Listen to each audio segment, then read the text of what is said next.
आपण पाहत आहात BV महाराष्ट्र न्यूज, खबरबात महाराष्ट्राची।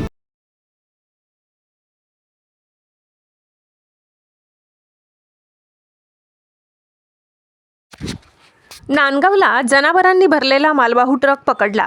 नांदगाव येथे आज सकाळी सुमारे 8:30 ते 9 वाजता मालवाहू ट्रकमध्ये कोंबून जनावरांची वाहतूक होत असल्याची माहिती मिळाली होती।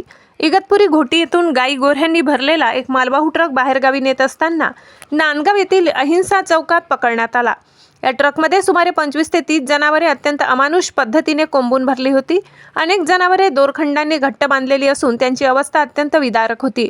ट्रक अडविल्यानंतर घटनास्थळी मोठी गर्दी जमली। नागरिकांनी प्रत्यक्ष पाहिलेल्या परिस्थितीवर तीव्र संताप व्यक्त केलाय। या प्रकरणी ट्रक चालकाला ताब्यात घेण्यात आले। काही वेळाने पोलीस घटनास्थळी दाखल झाले व त्यांनी ट्रक ताब्यात घेतला। दरम्यान या घटनेवर प्रतिक्रिया देण्यासाठी एकही प्राणीमित्र किंवा कार्यकर्ता पुढे न आल्याने आश्चर्य व्यक्त केले जात आहे। सदर ट्रक इगतपुरीवरून मालेगाव मार्गे औरंगाबादकडे जात असल्याची शक्यता व्यक्त केली जात असली तरी नेमकी वाहतूक कुठे व कशासाठी होत होती याचा अधिकृत खुलासा अद्याप झालेला नाही।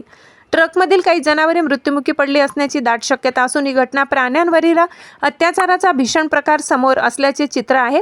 या प्रकरणी पुढील तपास नांदगाव पोलीस करत आहेत। BV न्यूज महाराष्ट्रासाठी विभागीय संपादक मारुती जगधने।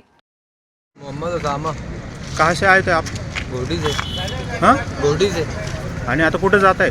मालेगाव। मालेगाव। काय त्याच्यामध्ये गाई या ट्रकमध्ये? हां, जानवर आहे। किती आहे?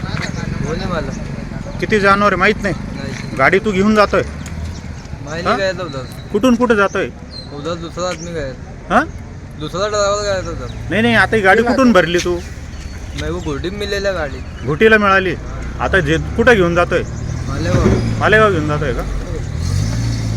किती भाडं ठरलंय त्याचं काय? कोणी मालूम नाही। जनावर पकडल्या संदर्भात कोणी प्रतिक्रिया देत आहे का?